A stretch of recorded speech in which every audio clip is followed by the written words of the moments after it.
ఇక యాదగిరిగుట్టలో కొండపైన వర్తక సంఘం రద్దు చేయాలంటూ యాదాద్రి పరిరక్షణ కమిటీ ఆందోళన చేపట్టింది. వర్తక సంఘాన్ని రద్దు చేసి టెండర్లకు పిలవాలని డిమాండ్ చేస్తున్నారు యాదాద్రి పరిరక్షణ కమిటీ ప్రతినిధులు. పాత బస్టాండ్ నుంచి దేవాలయం వరకు ర్యాలీ నిర్వహించారు. రోడ్డుపై బైఠాయించడంతో ట్రాఫిక్ స్తంభించింది. అలర్ట్ అయిన పోలీసులు ఆందోళనకారులను చెదరగొట్టారు.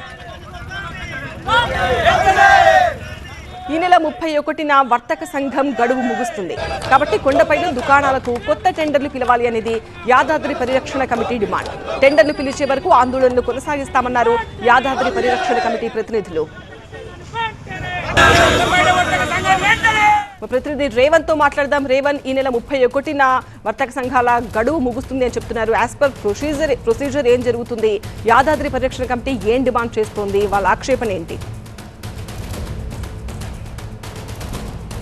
కొండపై ఉన్నటువంటి యాదగిరిగుట్ట దేవస్థానం కొండపై ఉన్నటువంటి 10 దుకాణాలకు సంబంధించి వర్తక సంఘం అయితే ఏర్పాటైంది. ఈ వర్తక సంఘానికి సంబంధించినటువంటి దుకాణాలకు ఓపెన్ టెండర్ నిర్వహించాలని చెప్పి యాదాద్రి పరిరక్షణ కమిటీ ప్రతినిధులు అయితే డిమాండ్ చేస్తున్నారు. ఈ వివాదం గత నెల రోజులకు పైగా కొనసాగుతోంది. ఎందుకని ఈ నెలాఖరికి వాటిని టెండర్స్ కూడా వేయాల్సి ఉంటుంది. సాధారణంగా గతంలో యాదగిరిగుట్ట దేవస్థానంలో గత కొన్నేళ్లుగా యాదగిరిగుట్ట కొండపై దాదాపు 117 కుటుంబాలు అయితే 117 దుకాణాలు అయితే నిర్వహించాయి. కానీ గత ప్రభుత్వం యాదగిరిగుట్ట దేవస్థానాన్ని పెద్ద ఎత్తున అభివృద్ధి చేయడంతో కొండపై ఎలాంటి దుకాణాలు లేకుండా కిందికి తరలించింది.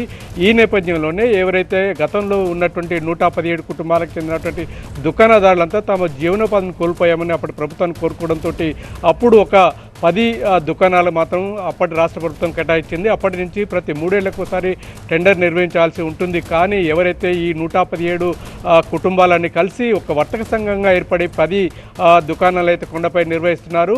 ప్రతి ఏటా 1,67,00,000 రూపాయలు అయితే ప్రభుత్వానికి చెల్లిస్తున్నారు. కానీ అదే సందర్భంలో కొండపై మరొక అంటే వేరే సెల్ ఫోన్ కౌంటర్కి మాత్రం ఏటా 2 కోట్ల రూపాయల ఆదాయం అయితే వస్తుంది. దీంతో ప్రతి ఏటా దాదాపు 20 నుంచి 30 కోట్ల రూపాయల ఆదాయం కోల్పోతుందని చెప్పి యాదాద్రి పరిరక్షణ డిమాండ్ చేస్తుంది. వీటన్నిటికి కూడా ఏదైతే ఓపెన్ టెండర్లు నిర్వహించి స్థానికులకు ఉపాధి అవకాశాలు పెంచాలని చెప్పి గత నెల రోజులుగా యాదాద్రి పరిరక్షణ కమిటీ పేరుతోటి పెద్ద ఎత్తున ఆందోళన కార్యక్రమాలు చేస్తున్నారు. ఈరోజు కూడా అంటే పెద్ద ఎత్తున ధర్నా చేయడం, రాస్తారోకో చేయడం కూడా జరిగింది. గత కొద్ది రోజులుగా మన గుడి మన వ్యాపారం పేరుతోటి ఈ ప్రతినిధులు అయితే ఆందోళన చేస్తున్నారు.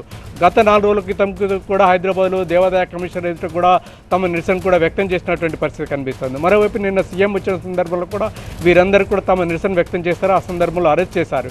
ఏదేమైనప్పుడు కూడా ఈ వర్తక సంఘాన్ని రద్దు చేసి 10 దుకాణాలకు సంబంధించి ఓపెన్ టెండర్ నిర్వహించాలి, స్థానికులకి ఉపాధి అవకాశాలు కల్పించాలని డిమాండ్ అయితే చేస్తుంది. ఇందులో భాగంగా స్థానిక ఎమ్మెల్యే బీర్లా ఏలయ్య మనుషులు కూడా అనుచరులు దీంట్లో ఉండడంతో ఈ వర్తక సంఘాన్ని రద్దు చేసేందుకు అధికారులు ముందుకు రావడం లేదని చెప్పి యాదాద్రి పరిరక్షణ ప్రతినిధులు అయితే ఆరోపిస్తున్నారు. మొత్తం మీద వీటిని రద్దు చేయాలని చెప్పి ఇటు అధికారులతో పాటు మంత్రులకు కూడా కమిటీ అయితే వినతి పత్రాలు సమర్పించింది. దీనిపై ప్రభుత్వం అయితే ఎటువంటి నిర్ణయం తీసుకోలేదు. అధికారులు కూడా ఎటువంటి నిర్ణయం తీసుకోలేకుండా కొంచెం తర్జన భర్జన పడుతున్న పరిస్థితి అయితే కనిపిస్తోంది. గత నెల రోజుగా ఈ వివాదం అయితే రచ్చ అయితే యాదాద్రి కొండపై కొనసాగుతోంది.